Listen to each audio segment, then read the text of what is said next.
Let me tell you something before you go. Whenever people come see me live, I try to say something meaningful to people. And I'm in the laugh business.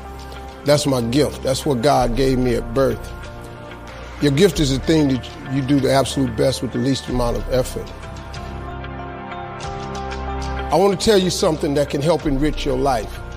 It's a sure sign from God that he ain't through with you because he wakes you up in the morning.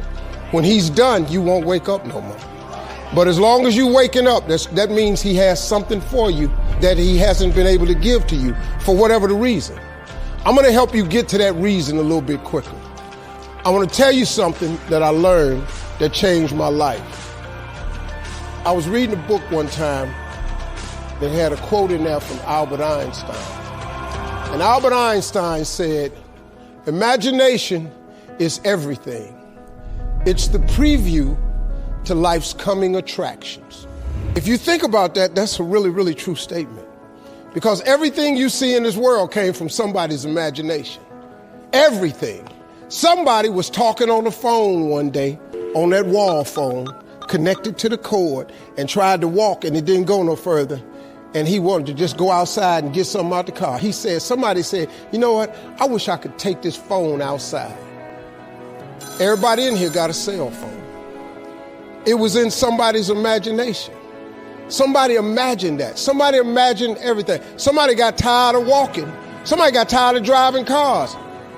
Somebody said, "We're going to fly." You're not finna fly. Everybody in here done been on a plane. See, your imagination is the evidence of things not seen. You know why they call it the evidence of things not seen? Your imagination, you're the only one can see it. You're the only one can see it. See, so all this stuff you've been imagining was not some hocus pocus. When you imagine stuff, it's actually God showing you a preview of a coming attraction he has for you. That's what your imagination is. Why do you keep imagining yourself with a second home? Because God wants you to have a second home. Why do you keep imagining yourself in a supervisory capacity on another job? Because God really wants you to have that. Why you keep dreaming of opening a business one day? That's because that's what God really got for you. And he put it in your imagination. The problem with your imagination, though, is you tell it to the wrong people. If you want to kill a big dream, tell it to a small-minded person. You can't, oh man. Think about this in your life. How many times have you had this really incredible idea and you took it to your family and your friends? You shared it with them and they shot it down. You know why they shot it down? Because they couldn't see it. Because God didn't put it in their imagination. He put it in yours. It was your evidence of things not seen. See, all this stuff you've been imagining, you ought to start working on it. Because that's what God really got for you. Your real life is in your imagination. I'm here to tell you that. You think I'm here by accident? I'm here because he put this in my imagination when I was 10. When I was 10, he showed me I was going to be on TV. That's all I ever wanted. The assignment when I was in the 6th grade was everybody write their name on a piece of paper and write what you want to be. You know what I wrote on my paper? I want to be on TV. Now, the problem I had, though, was I used to suffer with a serious stuttering problem. I couldn't talk outside my house. I stuttered for years. I flunked out of school. I'm on my 3rd marriage. I lost everything I ever owned twice. I've been homeless and lived in a car for 3 years. But at 10, though, I wrote on a piece of paper, I want to be on TV. So the teacher went around the room and read everybody's paper. She had you stand up when she called your name. And the only assignment was your name and what you want to be. Doctor, lawyer, dentist, basketball player, football player. I wrote I want to be on TV. She saved me for last. She said, "Little Stevie, come to the front." Now I'm thinking, I'm going to the front because I got the best answer. Because ain't nobody had put that on their paper. She called me to the front. I'm thinking I'm finna give me a gold star. But I was wrong about that.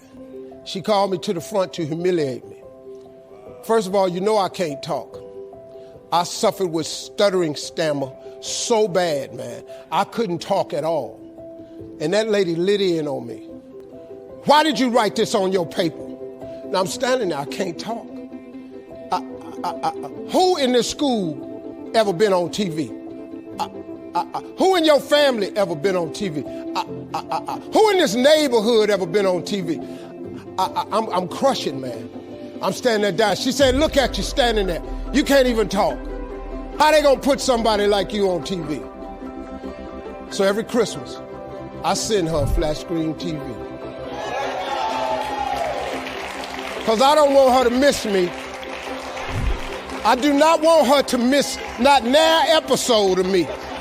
Because I wanted her to see what God had done for me. The fact that you couldn't see it, it wasn't for you to see. He put it in my imagination.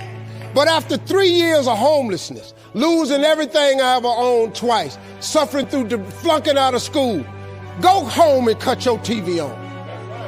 That little boy with the stuttering problem, he all over that TV. You can't cut your TV on.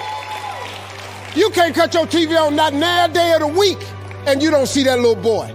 That little boy with the stuttering problem is all over that TV because God put it in my imagination.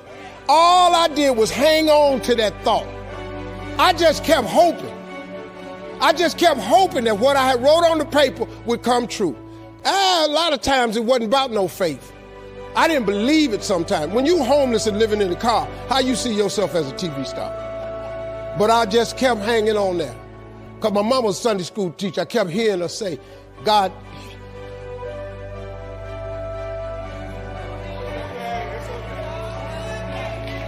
God didn't bring you this far to leave you. God didn't bring you this far to leave you. Why do you think he keeps waking you up? Because he got more for you. He got way more for you. He got plans for you. But he needs your faith. He just needs you to call on him. He needs you to dust off your imagination and just go for it. You got to try. Quit waking up thinking you ain't got no say-so in your life. You have a choice in this matter. You can't stop what happened to you, but you can doggone sure do something about what happened to you. Life is 10% what happened to you, is 90% what you do about it. Somebody in your family gonna die. Somebody in here gonna get fired. Somebody here gonna get an eviction notice. Somebody gonna get laid off. Somebody company gonna close. That's life. Somebody you love gonna break up with you. That's life. But what you gonna do about it though? Since it's gonna happen anyway. Trust me, go home and ask God to open up your imagination and then pursue it with everything in you and watch what he do for you. Appreciate y'all.